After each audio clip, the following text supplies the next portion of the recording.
Alegria por mais esse dia, nessa segunda-feira, dia festa 22 de fevereiro, nessa festa bonita de a Cátedra de São Pedro.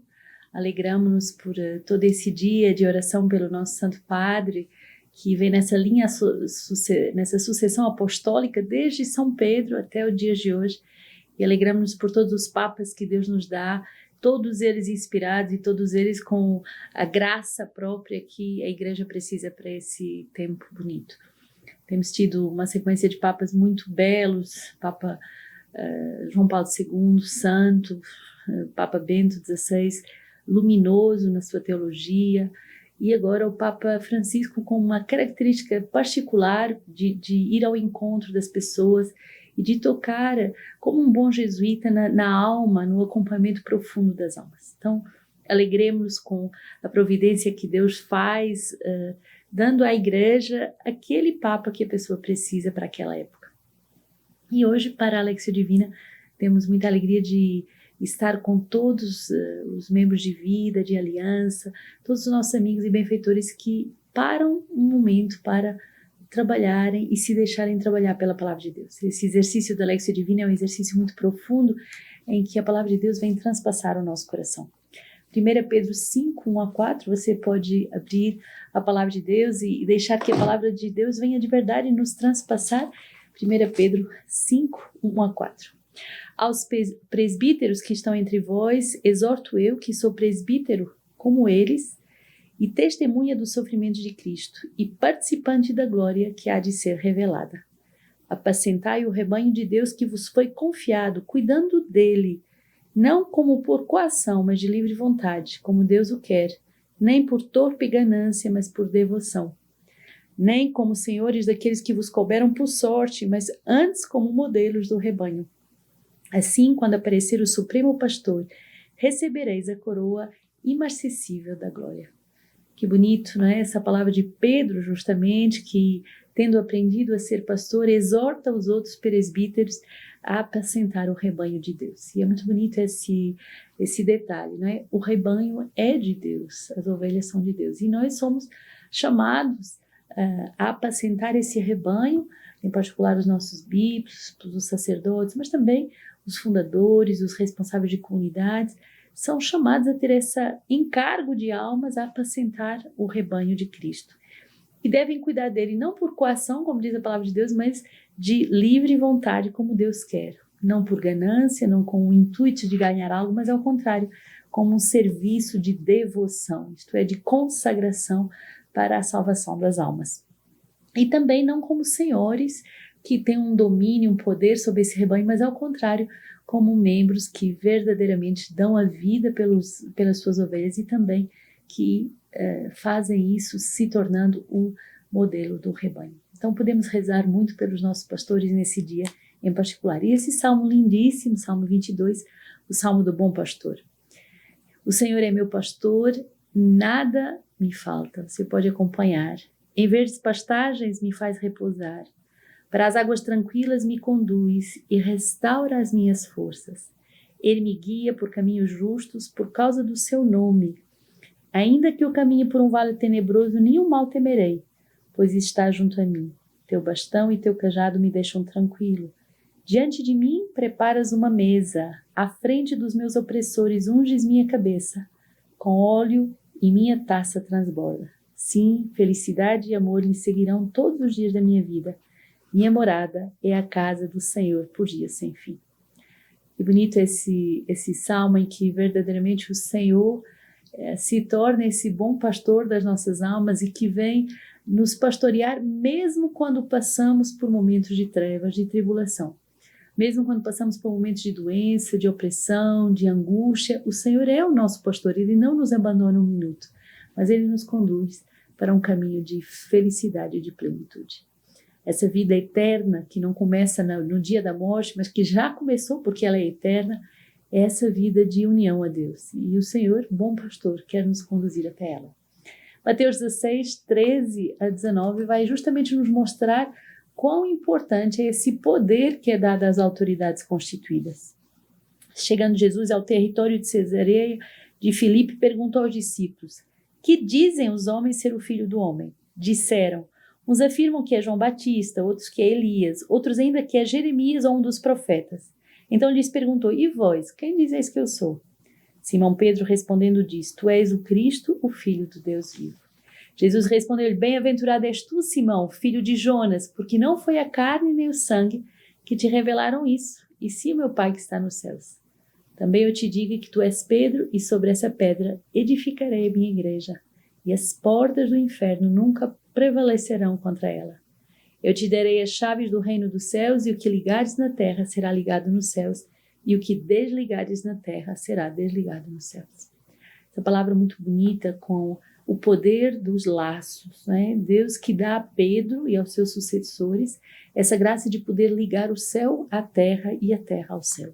Aquilo que ele ligar na terra será ligado nos céus, e o que será ligado no céu será ligado na terra. E uma frase muito forte, uma profecia muito forte. As portas do inferno nunca prevalecerão contra a minha igreja. Então, às vezes podemos sentir que há combates, que há tensões, que há divisões, mas há uma grande proteção do sangue do Cordeiro sobre a igreja que é a sua. Podemos nos alegrar porque o Senhor vigia como um bom pastor sobre a igreja e é Ele o grande pastor que cuida da sua igreja. Hoje, nessa nessa cátedra de São Pedro, rezamos de modo muito particular pelo Papa Francisco, nos alegrando pelo seu ministério e não temos ideia da quantidade de assuntos, de peso apostólico que ele carrega com a graça de Deus. E como ele mesmo sempre pede, né? Rezem por mim, rezem por mim. Então hoje é o dia de darmos graças a Deus pelo seu pastoreio, mas também de rezarmos pelo Pedro atual, que é o Papa Francisco. Nos sermões de São Leão Magno, no século V, diz assim, a Igreja de Cristo ergue-se na firmeza da fé do apóstolo Pedro. Dentre todos os homens do mundo, Pedro foi o único escolhido para estar à frente de todos os povos chamados da fé, de todos os apóstolos e de todos os padres da igreja. Embora no povo de Deus hajam muitos sacerdotes e pastores, na verdade, Pedro é o verdadeiro guia de todos aqueles que têm Cristo como chefe supremo. Deus dignou-se conceder a este homem, caríssimos filhos, uma grande e admirável participação no seu poder. E se ele quis que os outros chefes da igreja tivessem com Pedro algo em comum, foi por intermédio do mesmo Pedro que isso lhes foi concedido. A todos os apóstolos do Senhor pergunta qual a opinião que os homens têm a seu respeito. E a resposta de todos revela de modo unânime as hesitações da ignorância humana. Mas quando procura saber o pensamento dos discípulos, o primeiro a reconhecer o Senhor é o primeiro na dignidade apostólica. Tendo ele dito, tu és Cristo, o Filho do Deus vivo, Jesus lhe respondeu, feliz és tu, Simão, filho de Jonas, porque não foi um ser humano que te revelou isso, mas o teu Pai que está nos céus. Quer dizer, és feliz porque o meu Pai te ensinou e a opinião humana não te iludiu, mas a inspiração de Deus te instruiu. Que bonito essa frase de São Leão Magno. O Pai te ensinou, a opinião humana não te iludiu, mas a inspiração do céu te instruiu. Não foi um ser humano que se revelou a ti, mas sim aquele de quem eu sou o Filho unigênito. Por isso te digo, e acrescentou, como o Pai te manifestou a minha dignidade, também eu te revelo a tua dignidade. Tu és Pedro, e isto significa, tu és a pedra inquebrantável, a pedra principal, dos quais eu faço um só povo. O fundamento sobre o qual ninguém pode colocar outro. Todavia, tu também és pedra, porque és solidário com a minha força. Deste modo, o poder que me é próprio por prerrogativa pessoal te será dado por participação comigo. E sobre esta pedra construirei a minha igreja, e o poder do inferno não poderá vencê-la. A minha igreja está destinada a elevar-se até ao céu, deverá, por isso, apoiar-se na solidez da fé de Pedro. O poder do inferno não impedirá esse testemunho, os grilhões da morte não prenderão, porque essa palavra é palavra de vida, e assim como conduz aos céus os que o proclamam, também precipita no inferno os que a negam.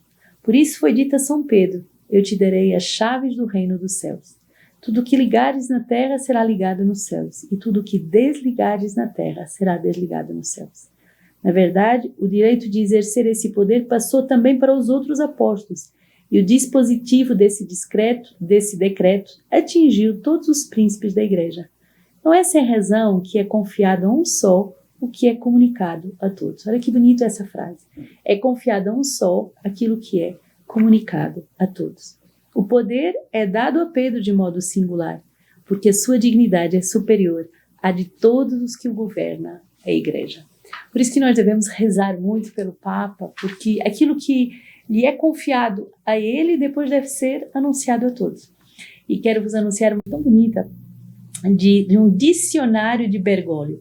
Cada Papa traz uma novidade intelectual, teológica, pastoral para o seu pontificado. E justamente esse teólogo, filósofo e professor de antropologia da Universidade de Barcelona, consultor do Pontifício Conselho para a Cultura, Torralba, editou esse dicionário de Bergoglio, as palavras-chave de um pontificado.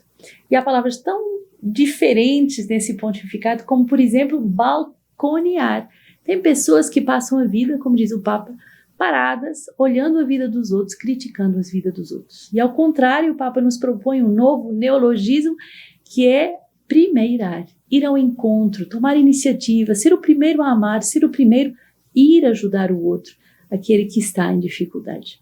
Então, não critiquemos, mas mergulhemos dentro do magistério, dentro da novas expressões que esse Papa traz de forma muito profética, e entremos naquilo que o Papa traz com uma linguagem, como esse filósofo vai nos dizer, não só intra-eclesial, mas uma linguagem também que quer ser extra-eclesial, que quer ser compreendida por ortodoxos, por muçulmanos, pelos protestantes, pelos homens comuns de boa vontade.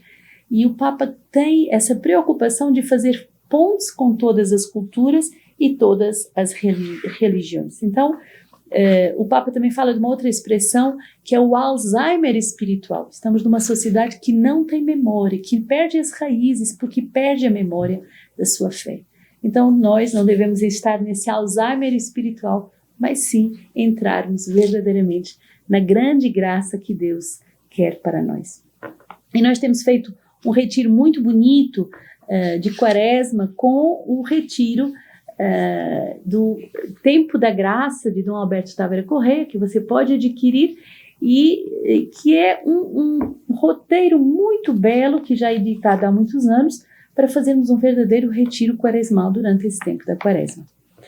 Nesse dia ele propõe a seguinte reflexão: o Senhor é o pastor que me conduz, não me falta coisa alguma. Na festa de hoje, rezemos pelo nosso Papa, para que Deus lhe conceda e lhe encha cada vez mais de sabedoria para conduzir a barca de Cristo. Então, tenhamos essa consciência da barca de Cristo, que é conduzida por Pedro, e que só a sabedoria de Deus pode nos dar, pode dar ao Santo Padre todas as luzes necessárias para poder verdadeiramente nos conduzir.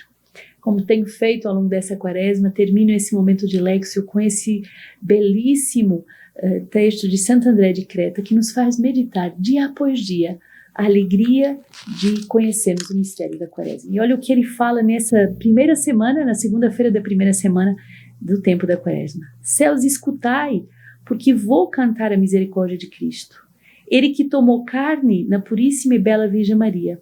Escuta, ó terra, a voz arrependida, que se leva para Deus e glorifica. Inclina para mim, ó Pai das misericórdias, o teu olhar atento e cheio de bondade, pois eu conheci as tuas maravilhas e eu pequei contra ti. Não segui, Senhor, o caminho dos justos, os patriarcas, não fui elevado na luz com Enoque, não subi com Noé para a arca da salvação, mas foi Lameque, homicida, e Caim, assassino do seu irmão, que eu segui e que eu imitei, na dureza do meu coração. Por isso eu não escutei nem observei o que é agradável ao Senhor. Mas levantaste as mãos para o Deus da ternura. Maria Madalena, tu que estavas mergulhada no abismo do mal, e como a Pedro ele estendeu para ti uma mão de socorro. Ó Trindade incriada, indivisível unidade do Pai, do Filho e do Espírito Santo, salva o pecador que eu sou. Salva o pecador que eu sou, em quem permanece a beleza original da tua obra. Não me afastes, ó Criador, mas no teu perdão, livra-me do teu fogo, do inferno. Livra-me do fogo do inferno. Que Deus nos abençoe e nos guarde nessa segunda-feira do seu amor de misericórdia.